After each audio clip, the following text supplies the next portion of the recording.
Good morning students. आज हमारे पास class 12 physics भौतिक ज्ञान में पार्ट नंबर 11 लेसन नंबर 1 का विद्युत क्षेत्र, जिसमें हम द्विध्रुव की निरक्षरेखा पर विद्युत क्षेत्र की तीव्रता का आवश्यक सूत्र व्युत्पन्न करेंगे। इसके लिए हमने कहा कि हमारे पास एक वैद्युत द्विध्रुव है ए और बी के रूप में, जहां हमने बिंदु ए पर -q आवेश को और बिंदु बी पर +q आवेश को रखा। दोनों बिंदुओं के मध्य की दूरी आपके पास है 2a के रूप में। यह आपके पास इस द्विध्रुव का मध्य बिंदु O है। इस मध्य बिंदु O की लंबवत खींची गई रेखा, यह जो आपने ये रेखा बनाई है, यह जिसको हमने कहा आर दूरी है, यहां कोई अभिकृष्ट बिंदु P स्थित है, जहां हमें विद्युत क्षेत्र की तीव्रता ज्ञात करनी है। तो इसके लिए हमने इस बिंदु P को B से और हमने A से दोनों बिंदुओं से मिला दिया। ठीक है स्टूडेंट्स, हमारे पास यह डिस्टेंस स्मॉल a के रूप में और यह डिस्टेंस भी स्मॉल a के रूप में प्राप्त होती है। ये एंगल आपके पास है थीटा और ये एंगल आपके पास है थीटा। जैसा कि हम जानते हैं कि +q आवेश के लिए विद्युत क्षेत्र की तीव्रता की दिशा बाहर की ओर होती है। यह आपके पास बाहर की ओर, जिसको हमने कह दिया E1 के रूप में, और ऋणात्मक आवेश के लिए विद्युत क्षेत्र की तीव्रता बनती है E2, जिसकी दिशा आपके पास होगी अंदर की ओर। हमने इस बिंदु P पर एक क्षैतिज रेखा बना दी। यह बिंदु P आपके पास है। हम देखते हैं कि इन दोनों तीव्रताओं का इस क्षैतिज रेखा के साथ कोण थीटा बनता है। ठीक है स्टूडेंट्स, तो ऐसी स्थिति में इस तीव्रता को घटकों में वियोजित करने पर आपके पास दो घटक प्राप्त होते हैं, जिसमें लंब घटक के रूप में बनेगा E1 sin थीटा और दूसरे घटक के रूप में बनेगा E2 sin थीटा के रूप में। क्षैतिज घटक आपको बनता है यहां E1 cos थीटा और E2 cos theta. Okay students, हमारे पास ये डिस्टेंस R है, A, ये डिस्टेंस R है। दोनों त्रिभुज सर्वांग के रूप में है, बराबर है, तो आपके पास यह कर्ण बनेगा R² + A² के रूप में। दोनों वैल्यू बराबर होगी। चलिए स्टूडेंट्स, अब हम इस बिंदु P पर विद्युत क्षेत्र की तीव्रता का सूत्र व्युत्पन्न करेंगे। तो हमने सर्वप्रथम कहा +q आवेश के कारण, +q आवेश के कारण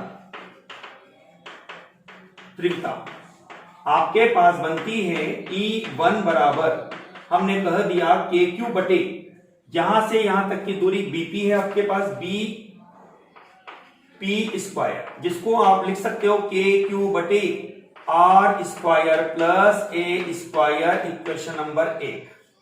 इसी प्रकार से -q आवेश के लिए विद्युत क्षेत्र की तीव्रता E2 बराबर बनेगी -KQ बटे AP²। हमारे पास होगा KQ माइनस में R² + A², समीकरण नंबर 2। ठीक है स्टूडेंट्स, आप थोड़ा इक्वेशन नंबर 1 और 2 पर आप ध्यान देते हैं तो आप देखते हैं कि यहां हमारे पास दोनों ही तीव्रता परस्पर बराबर है, केवल अंतर आपको बनता है माइनस चिन्ह का। तो मैं इसको यहां इस तरह से लिख सकता हूं कि यहां आपके पास कंडीशन बनती है कि मोड E1 बराबर मोड E2 बराबर होगा इसके KQ upon R² + A²। Point number 3 आपका बनता है।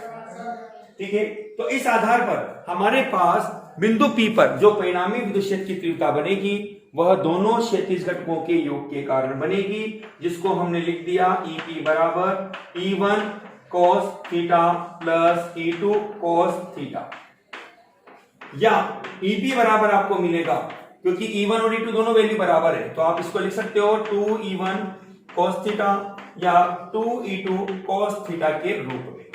ठीक है स्टूडेंट्स, तो हमें प्राप्त होगा, अतः EP बराबर आपको मिलेगा 2 E1 E2 दोनों में से किसी का भी मान बराबर है, क्योंकि R² + A² आपने रख दिया, इंटू cos थीटा, चित्र से कोष्ठक का मान निकालेंगे, आधार बटे कर्ण, आधार है A और कर्ण आपके पास बनता है √R² + A², तो आपको मिलेगा A बटे √R² + A²। मैंने 1/2 घात लगा दिया, √ की जगह एक ही बात है। ठीक है, अपने पास बनता है K Q × 2A, बटे R square plus A square की घात 3/2। जैसा कि आप जानकारी रखते हैं कि P बराबर होता है Q इंटू 2A।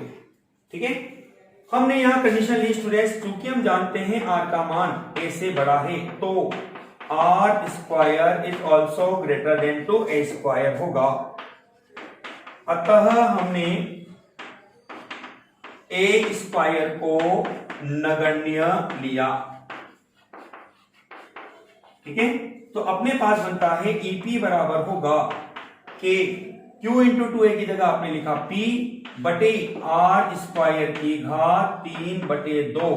तो ईपी बराबर आपको प्राप्त होगा के पी बटे आर क्यूब।